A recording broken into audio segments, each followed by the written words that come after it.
Hello everyone, welcome back. It is now the end of June of 2021, and as we get closer to, of course, the fall of this year when Disney and Lucasfilm are set to announce a host of new Star Wars TV shows and movies in the works, a lot of fans are very excited about what both John and Dave have in store for the future of the franchise. This is Mike Zero. Make sure to subscribe if you're new to the channel for future Star Wars content. Also make sure to check me out at Mike01 on Twitter if you would like to. Now, when we go ahead and examine what Disney has been brewing up behind the scenes over at Lucasfilm, there's been a lot going on for shows like the Ahsoka Tano series, as well as other shows out there like, of course, The Mandalorian Season 3 and 4, which, by the way, is being worked on back-to-back. Also, let's not forget about other TV shows in the mix, such as Kenobi and Andor, which are both being filmed simultaneously.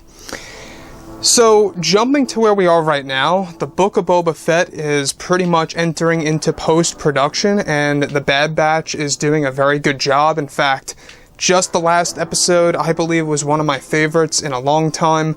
We got the finale of the season coming up this August, episode 16, so looking forward to that because it's going to have a saga-wide implication thrown into that episode. We'll get into that a little bit later. However, when it all roots to Gina Carano, alright, we all know what happened to Gina Carano back in February of this year when she was fired from Lucasfilm from Season 3 of The Mandalorian by Kathleen Kennedy in the worst way. How it was all done on Twitter and through Twitter trends and different social media platforms. I mean, it was absolutely disgusting to say the least. Now, over the past couple of months, both Jon Favreau and Dave Filoni have absolutely been trying their best to bring her back. Now, they had a meeting on May 27th with the Disney higher-ups, the board members and such, to actually bring Gina Carano back. That's all going to be finalized by this September, leaving it up to Gina's choice. So, given that now both Disney and Lucasfilm are preparing to develop multiple new TV shows for Disney Plus, with a bunch of other ones set to be announced by this fall, it's best described that, however, in the actual, coming months, there's been a lot more development on new TV shows. However, in a recent interview with actress Gina Carano, Carano was able to reveal some new truths about Lucasfilm as a company during her time working on The Mandalorian Season 1 and 2. Now, Gina Carano at one point in time stated that there were too many over at Lucasfilm as employees that were actual visual artists, writers, and the like that were pushing Kathleen Kennedy to change my character for the worst, and that there were times where they wanted to make the character weaker than how she was originally written by Jon Favreau. Now, many over at Lucasfilm kept pushing for Kennedy to make these drastic changes to Cara Dune, in which Kathleen Kennedy did for Season 1. Gina does go on to state that I was originally set to have a major scene with what was originally Rosario Dawson as Ahsoka Tano for Season 1's finale, to tease of what was to come for Season 2. Now, this was eventually cancelled on paper by Kathleen Kennedy, and that we filmed some similar scenes, even for Season 2, that also ended up getting cut early on, before Kathleen Kennedy lost her creative influence on the season. Carano goes on to explain that I was very upset many times for myself with Season 1, of how many scenes I originally had that were written out because of those over at Lucasfilm and Kathleen Kennedy, and that to think that those over at Lucasfilm wanted to make my character to become weaker. I don't know, maybe that could perhaps show a sign of concern that I could have taken attention away from other characters that they were trying to promote. Now, when I was initially fired from Season 3, I had to try and reach out to Kathleen Kennedy, and it was made so difficult and nearly impossible to reach her on the phone, which was very unprofessional in my opinion. Now, this is a very interesting development, the fact that we had Gina Carano trying to reach out to Kathleen Kennedy, trying to actually communicate with Kathleen Kennedy, and was unsuccessful. It just goes to show that Kathleen Kennedy was trying to avoid the situation. You're the president, Kathleen Kennedy, of Lucasfilm. There's absolutely no excuse as to why, you had to divert yourself from, of course, Gina Carano communicating with you.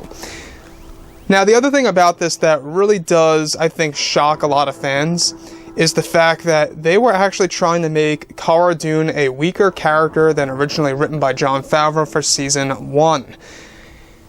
that could very well explain as to why she didn't have as many scenes as expected. You guys may recall that a couple of months ago, Jon Favreau even revealed that he and Kathleen Kennedy had fallen into creative differences for Season 1 for the characters of Cara Dune and others out there, but especially Cara Dune's character. And I think that this just goes to show us that Kathleen Kennedy had problems with her for no apparent reason from the very beginning. From the very start, this was all a problem, alright? So, the other thing that I think really does interest me, alright, about everything related to this entire situation is how they actually had scenes prepared for Rosario Dawson as Ahsoka Tano and Cara Dune by Gina Carano for Season 1's finale, and how that was actually cut from the script, like erased from the script, essentially. It was not filmed, but it was on paper, and it was actually getting ready to be filmed. They also partially filmed this for Season 2. We talked about this, of how that's going to become a deleted scene for Season 3, and that's going to be their initial way to bring back Cara Dune on the off chance that Gina Carano does not agree to come back on board for Season 3 when she is given the opportunity by this September by Disney.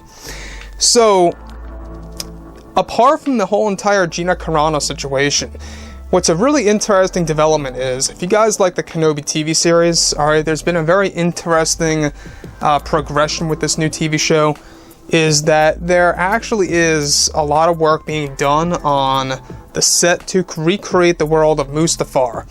And we also know that Kenobi as a character is going to be dealing with a lot of PTSD-like, scenarios in the show.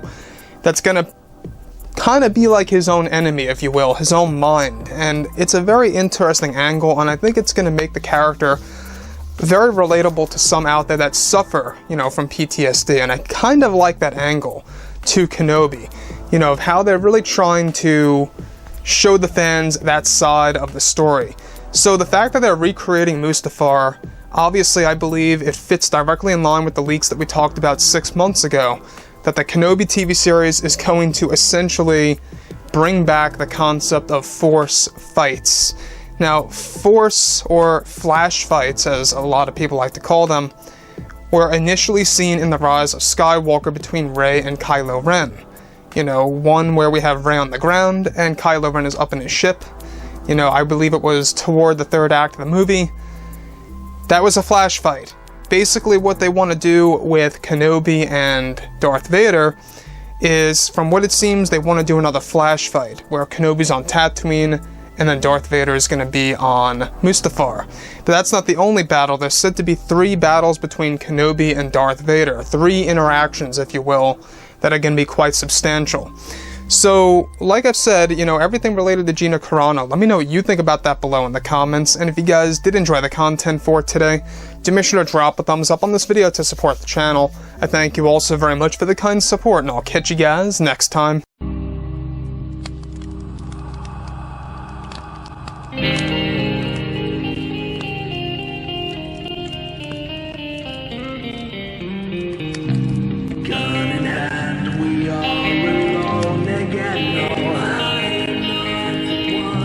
Night to moon, we hear them moans again.